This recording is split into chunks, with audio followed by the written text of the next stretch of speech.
Good morning, sir. Class. I'm Anthony Winborn. I will be talking about maternity leave rights for adoptive mothers. Next slide, please. Maternity is experienced up to 66% of working women in the United States. The issue of whether adoptive mothers are entitled to the same maternity leave benefits as biological mothers always raises conflicts in the workplace. The case of adoptive mothers being denied maternity leave benefits or offer fewer maternity leave benefits compared to biological mothers are a big issue of concern. While there is no specific adoption leave act in the United States, adoptive parents are protected under Family and Medical Leave Act, better known as FMLA. Some employees could provide adoption leave pay while others may be very unsupportive. According to the U.S., is one of the only four high-income countries worldwide lacking a statutory right to pay maternity leave for employees. While the majority of employees in the country provide paid maternity leave and many provide paid leave for adoption of paternity leave, and a small minority fail to be supportive and only provide pay during the full 12 weeks of FMLA leave. Next slide, please.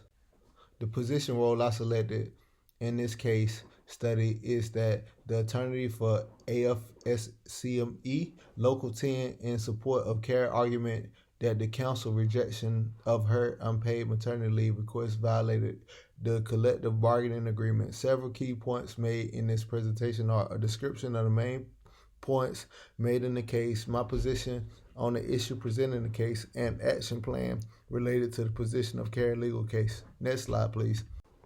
Case 1 is an adoptive mother entitled to maternity leave relates to whether adoptive mothers have the same rights to paid maternity leave as biological mothers. It presents the case of Kara Fern, who was denied a 6 months unpaid maternity leave after taking 2 weeks of paid vacation. The main points in this case is Kara Fern has worked with Bainbridge Borough as a tax clerk for 18 years. She learned she could not conceive and she and her husband decided to adopt a baby. April 22nd, Carol got notified about a baby available for adoption in 3 days. Due to short notice and a busy tax month, in April, Carol delayed the adoption.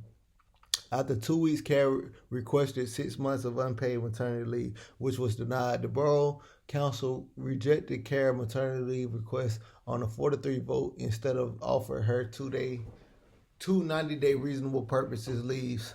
Carol filed a grievance against this decision, which questioned whether an adoptive mother has the right to the same maternity leave benefits as a biological mother under the company workplace agreement.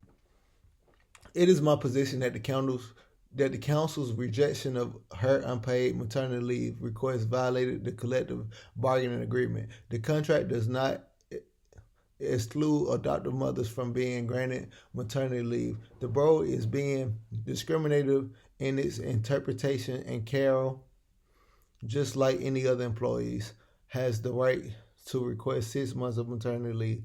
Next slide, please. The contract language in section 48.5 on maternity leave does not explicitly indicate that the maternity leave can only be granted to biological mothers. It states that maternity leaves not to exceed 6 months shall be granted at the request of the employee without explicitly stating that it only relates to biological mothers, exclusive of adoptive mothers. Care is within her rights as the company employee to request a 6 months maternity leave. Rejecting her request is discriminatory on the basis that she is an adoptive mother, just like a biological mother. Kara is entitled to maternity leave to bond with her child.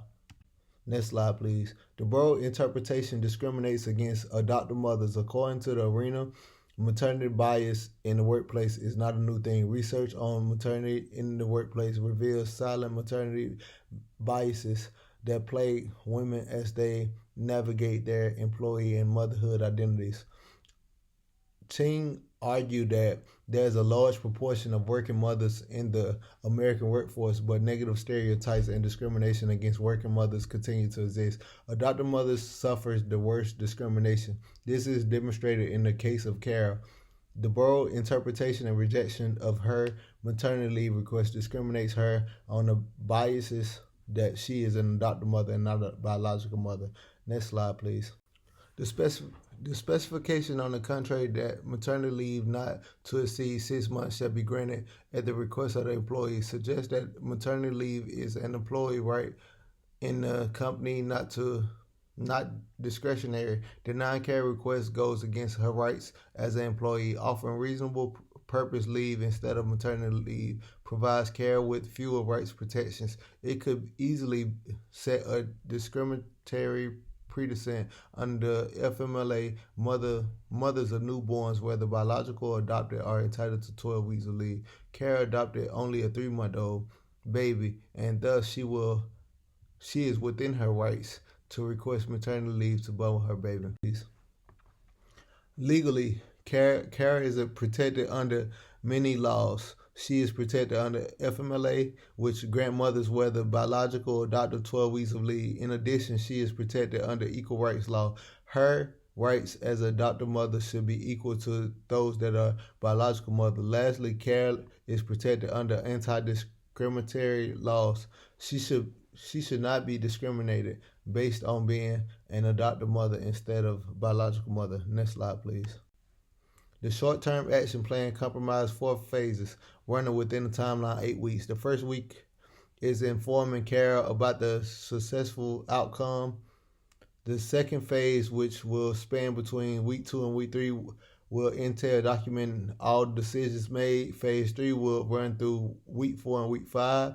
It will entail discussing with the borough HR to revise existing policies to include adopted mothers. Last phase will be implementation phase, which will span between 6 to 8 weeks. On the long run, several actions plan can be taken. One of these actions plan is proposing an update for all adopted mothers. Another long-term action will be developing a training material to ensure all union presentation clear understanding of parental rights. In conclusion, this presentation explores the rights of adopted mothers to maternity leave, focusing on the case of Care Firm. It is concluded that adopted mothers have equal maternity leave rights as biological mothers. Thus, the borough denial of Care's 6-month maternity leave request was discriminating and a violation to her rights. Some of the arguments in support of Care's claim include that the contract does not explicitly exclude adopted mothers. Here are my references pending any questions.